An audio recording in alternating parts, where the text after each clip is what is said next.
Voilà, bienvenue dans cette vidéo sur la mécanique en terminale scientifique. Donc c'est la 14e sur une série de 15. Donc elle va concerner aujourd'hui la trajectoire dans un champ électrique. Alors, qu'est-ce que c'est qu'un champ électrique? En fait, on a les champs électriques autour d'une charge. Dès qu'il y a une charge électrique, qu'elle soit négative ou positive, vous avez un champ électrique qui va se créer autour. Donc c'est invisible, on ne le sait pas tant qu'on n'a pas mis une autre charge électrique qui va recevoir une force. Donc si vous mettez une charge négative, par exemple ici, elle sera repoussée par cette charge négative elle-même. Donc elle va en fait agir parce qu'il y a un champ électrique là l'endroit où elle est. Donc du coup, toute charge électrique crée un champ électrique autour d'elle, orienté selon le signe de sa charge. Une charge négative va créer un champ électrique qui va orienter vers elle, une charge positive, un champ électrique qui va se détourner d'elle en fait. Donc ce champ électrique, on va le noter en fait grand E vecteur. Grand E, c'est un champ vectoriel puisqu'on voit que c'est orienté, c'est dirigé vers la charge. Donc on a besoin de vecteurs pour montrer cette direction-là. Du coup, si on a affaire à deux charges électriques moins, donc le champ électrique autour de la charge positive, donc a le vecteur qui tourne le dos à la charge positive, alors que pour la charge négative, le vecteur donc va vers elle. Et donc du coup, si on a une charge positive et une charge négative dans un espace assez proche, on va avoir une combinaison, en fait, une perturbation des deux champs électriques, et on va avoir en fait des lignes de champ. Donc le vecteur E qui se repousse de la charge plus, ensuite va tirer vers la charge moins. Donc on va avoir tous les vecteurs qui vont partir du plus et aller vers le moins. Et du coup, c'est comme ça qu'on va pouvoir créer un champ uniforme. Donc, qu'est-ce que c'est donc un champ uniforme? Donc c'est un champ dont les caractéristiques sont identiques partout. C'est-à-dire que le vecteur E est constant. Pour ça, il faut avoir deux plaques métalliques parallèles et qui sont ces deux plaques-là qui vont être chargées électriquement. Vous allez avoir une plaque positive et une plaque négative. Donc pour ça, en fait, on a une tension qui va se former qui va être appliquée entre les deux plaques et une tension qui va être notée U. Et selon la distance, on va avoir un champ électrique qui va varier. Donc on va noter ça. Donc si on applique une tension ici entre les deux plaques, donc vous allez avoir la valeur du champ électrique qui va être égale à la valeur de la tension sur la distance.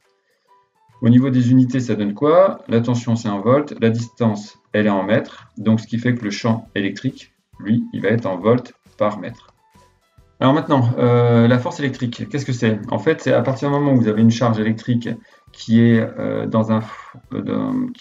placée dans un champ électrique, voilà, je vais y arriver, elle va se trouver déplacée parce qu'elle va recevoir une force. Donc par exemple, ici, j'ai une charge qui est positive, ici, elle va créer un champ électrique qui va s'éloigner d'elle. Si vous mettez une autre charge qui est positive ici, eh bien, elle va subir une force dans la direction du champ électrique. Et comme on a deux charges positives, elles se repoussent, il faut que cette force elle soit dans le sens de l'écartement en fait. Et donc du coup, en fait, cette force-là, elle va avoir comme expression la charge de la particule qui subit la force fois le champ électrique. Donc du coup ici on a des volts par mètre, là on a affaire à des coulombs, et là ça pourrait être des coulombs fois volts sur mètre, mais en fait là c'est des newtons puisque on a affaire à une force, donc une force est tout le temps en newton. On remarque que si la charge est positive, on multiplie un vecteur par un nombre positif, donc les deux vecteurs sont collinaires dans le même sens. Par contre, si on applique la même chose avec une charge négative, là cette fois-ci, les deux vecteurs ils seront anticollinaires, c'est-à-dire ils sont toujours parallèles mais totalement opposés. Et on a d'ailleurs une chose qui est normale, c'est-à-dire une charge positive va attirer une charge négative, plus et moins vont s'attirer. Donc une charge dans un champ électrique subit une force électrique vectorielle, donc qui est de la forme F égale Q fois E. E le champ électrique, F la force électrique, et la valeur sera tout simplement F égale Q fois E. Donc à partir du moment où on a la charge électrique en coulomb, on a la valeur du champ électrique E en volts par mètre. Donc je rappelle les unités. Donc ça c'est en coulomb, ça c'est en volts par mètre. Voilà. Et donc la force, elle sera par contre en newton. Maintenant, donc on va revoir la méthode en 8 étapes qu'on avait appliquée pour le champ gravitationnel. Donc on va le faire pour un champ électrique, mouvement dans un champ électrique. Donc première étape, le système à étudier. 2, les conditions initiales. 3, le bilan des forces sur le système. 4, le deuxième loi de Newton. Ensuite, le vecteur accélération, le vecteur vitesse par intégration, le vecteur position par intégration. Et on arrive à la fin à l'équation de la trajectoire. Donc on va reprendre ces 8 étapes donc, dans cette nouvelle situation. Donc on a ici un électron qui pénètre en un point O ici, donc qui est du coup le référentiel. Le référentiel, on l'a bien placé ici, avec une vitesse V0 qui est horizontale ici, selon l'axe du vecteur unitaire I. entre deux plaques A et B, une plaque positive et une plaque négative, d'un condensateur plan où règne un champ électrique E qui est ici vertical. Donc toujours de la charge plus vers le chargement. On étudie le mouvement de l'électron dans le référentiel terrestre considéré galiléen, établit la caractéristique du vecteur accélération A, sachant que le poids de l'électron est négligeable devant la force électrique qui s'exerce sur lui. Donc on va commencer par ça, et donc on va bien faire l'analyse complète et détaillée. Donc le système, c'est quoi? Ce sera l'électron. L'électron, on fait attention, il est chargé négativement. Ensuite, les conditions initiales. Donc dans les conditions initiales, il faut deux choses. Il faut la position de départ, donc de l'électron. L'électron, on a dit qu'il démarre à l'origine ici, donc ces coordonnées, c'est 3 fois 0, puisque là, on est dans l'espace, on a 3 plans. Donc on va écrire, on a 3 axes, pardon, donc on va écrire les 3 coordonnées. Pour la vitesse, elle est seulement selon le vecteur I, donc ça fait V0 et 0 pour les deux autres axes. Maintenant, sur ce système toujours, les forces en jeu. Donc qu'est-ce qu'on va avoir? Comme c'est un électron dans un champ électrique, on va avoir la force électrique égale Q fois E. On se rappelle juste que l'électron est négatif, donc il ne faudra pas oublier le petit signe moins. On a aussi comme force le poids est égal à M fois G, sachant qu'on a par contre une masse qui est extrêmement petite de 10-31 kg, et on nous a dit de toute façon que le poids est négligeable, donc du coup je ne vais pas le compter. Cette force-là est vraiment trop petite par rapport à l'autre. Ensuite, la deuxième loi de Newton. Donc deuxième loi de Newton, qu'est-ce qu'elle dit? Somme des forces égale M fois le vecteur accélération. Ici, donc, toutes les forces qu'il y a, il n'y en a qu'une, c'est la force électrique. Je peux mettre un petit E pour dire électrique. Donc c'est-à-dire Q fois E. Voilà, le poids, je ne le compte pas. Donc il n'y a qu'une seule force qui va intervenir dans l'ensemble des forces. Donc du coup, j'ai MA égale Q fois E. Maintenant, on va pouvoir écrire le vecteur accélération. Vu que j'avais MA égale Q fois E, ça va faire que le vecteur A est égal à Q fois E sur M. Donc autrement dit, le vecteur accélération, il est parallèle au vecteur champ électrique. Sachant que le M est positif, mais le E est négatif, on va avoir un vecteur accélération qui va se retrouver comme ceci. Donc on va en fait avoir l'objet, l'électron là, qui va descendre comme ceci. Il va être dévié vers le bas. Donc ça, c'est le vecteur accélération. Donc ce vecteur accélération, vu que je suis dans un repère orthonormé, on va donc déterminer ces trois coordonnées. Selon I, il n'y a rien.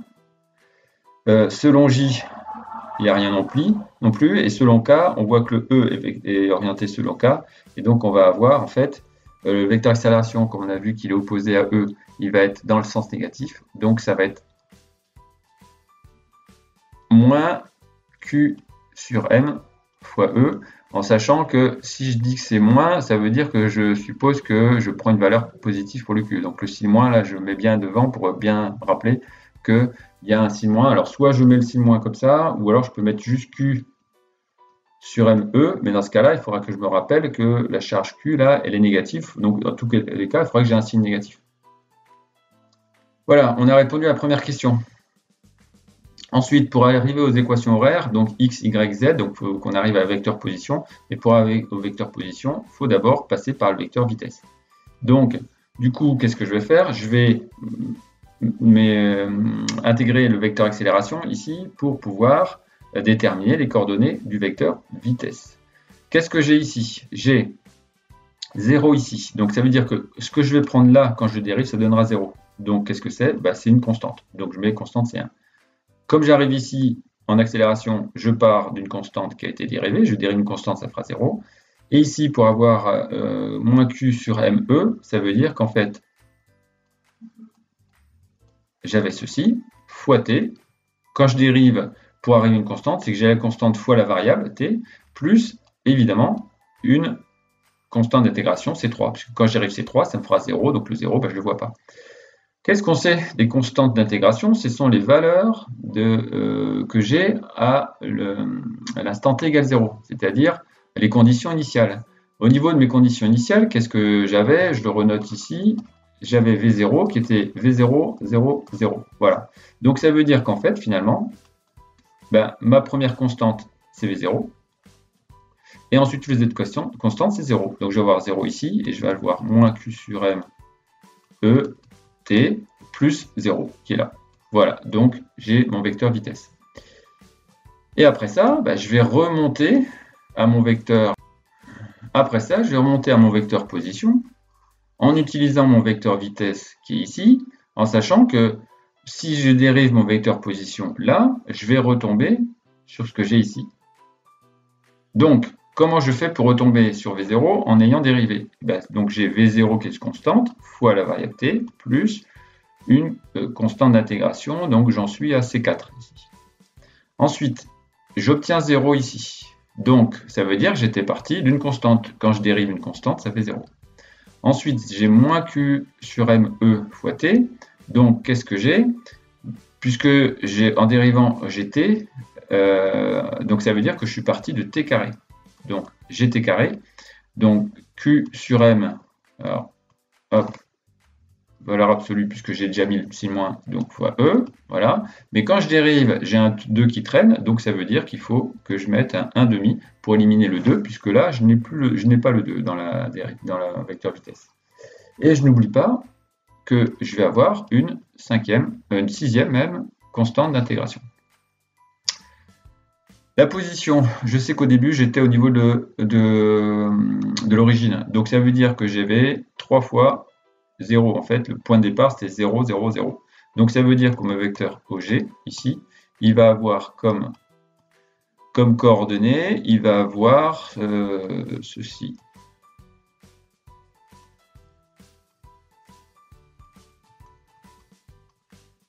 Hop, voilà. Et donc ça veut dire que moi, mon x de t, ben, c'est la première coordonnée, donc ça fait V0t. Mon y de t, c'est la deuxième, c'est 0. C'est-à-dire selon y, ben, je ne vais pas vers l'avant, vers l'arrière. Donc ça veut dire que tout mon mouvement, il est sur un plan x, z en fait. Et le dernier, moins 1,5, q sur m, e, t. Voilà, mes 3 coordonnées, donc j'ai répondu à la question 2. Maintenant, l'équation de la trajectoire. Alors, l'équation de la trajectoire, donc on rappelle ce que c'est simplement, ici, il ne faut plus avoir le temps. Donc là, on veut en fait z en fonction de x. On ne veut plus avoir le temps. Donc, comment on fait? C'est tout simple. Le temps qui est ici, j'ai un petit carré d'ailleurs, le temps qui est ici, je vais le remplacer par le temps qui est là. C'est-à-dire que comme j'ai t qui est égal à x sur V0 ici, je vais le mettre dans mon équation qui est ici. Donc ça va nous faire moins 1,5 de Q en valeur absolue, puisque j'avais déjà le moins, E, voilà, et ensuite x carré sur V0 carré. Voilà. Donc ça veut dire quoi? Ça veut dire que le Z, il va tout le temps dans les Y. Voilà, c'est ce que j'ai fait ici. Il part vers les Y ici. On a une équation en x carré, ça veut dire qu'on a une parabole en fait. On a un mouvement parabolique, donc de z en fonction de x, donc sur le plan en fait OXZ. Voilà, c'est un mouvement qui est planaire et qui a une forme de parabole. La nature, une parabole, traçage de la trajectoire, donc je l'avais déjà fait avant. Et n'oubliez pas de liker, de partager, de vous abonner, de cliquer sur la petite cloche. Merci pour votre attention.